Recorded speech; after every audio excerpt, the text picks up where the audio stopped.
CrossFit Huntsville. Here's your home WOD for Tuesday, May the 12th. This is going to be 6 rounds for time of 12 single arm shouldered overhead with the right arm, 12 weighted sit-ups, 12 single arm shouldered overhead with the left arm, and then 36 double unders or 72 single unders or 12 jumps or step-ups. So let's take a look at these movements and talk about the WOD.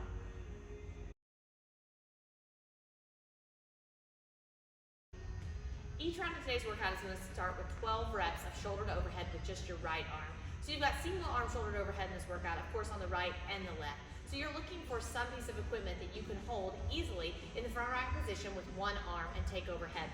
Depending on how heavy that is for you, you might do a strict press, you might do a push press, or you may even do a push jerk.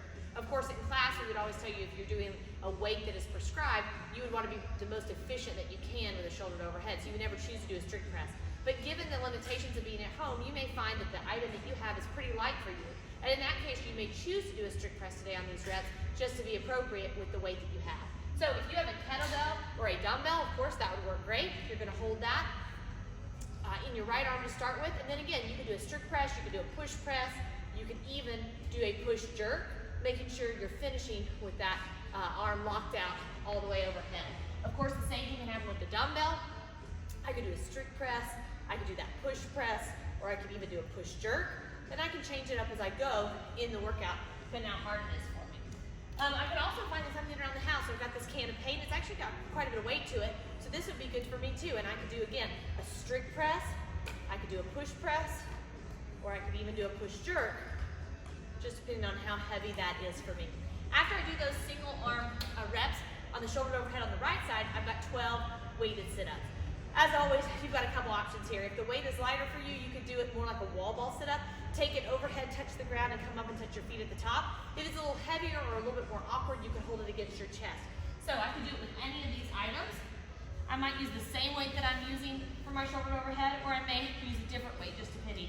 I can take that weight overhead on each rep, come up and touch my feet, or I can keep it against my chest and do my weighted sit-up that way. And of course, if needed, I can get rid of the weight completely and just do a regular setup. After that, I'm going to go to the left side and do those same reps of shoulder to overhead. And if I can, I want to use the same weight that I'm using on the right on the left. It'll probably be harder on one side versus the other, but we'd ideally like to use the same weight for both arms. And then I'm going to finish with a couple options. I could step up, I could jump up or jump over, or I could do double unders or single unders. So if I have a jump rope and I'm comfortable with that, that would be great. You can scale the numbers of those reps back as needed.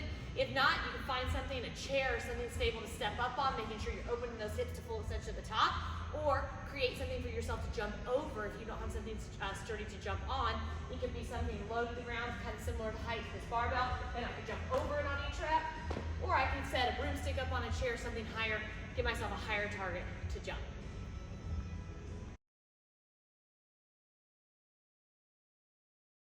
Now that you know your workout, let's talk about how to warm yourself up. We're going to suggest you start with 5 to 10 minutes of some general stretching and a light jog, walk, row, or bike.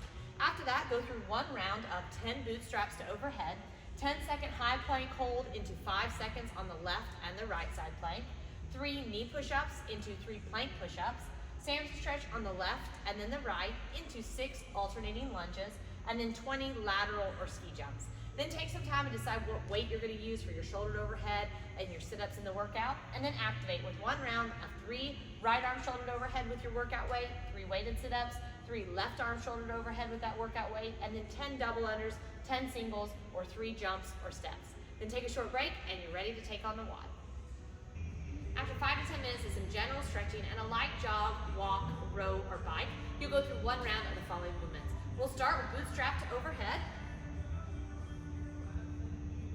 From there, we'll do a high plank hold, and then transition into a side plank on each side.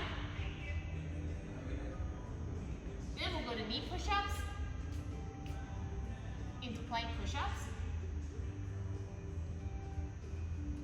Next, we'll do sandstone stretch on the left and the right, making sure we step up and out, pushing that back hip forward and reaching up nice and tall. Once we've done that on both sides, we'll go into 6 alternating lunges. And then we'll finish with just some ski mogul jumps. All right, guys, you've got your warm-up, you've got an activator, you've got a great workout. Get after it, let us know how it goes, and post those scores.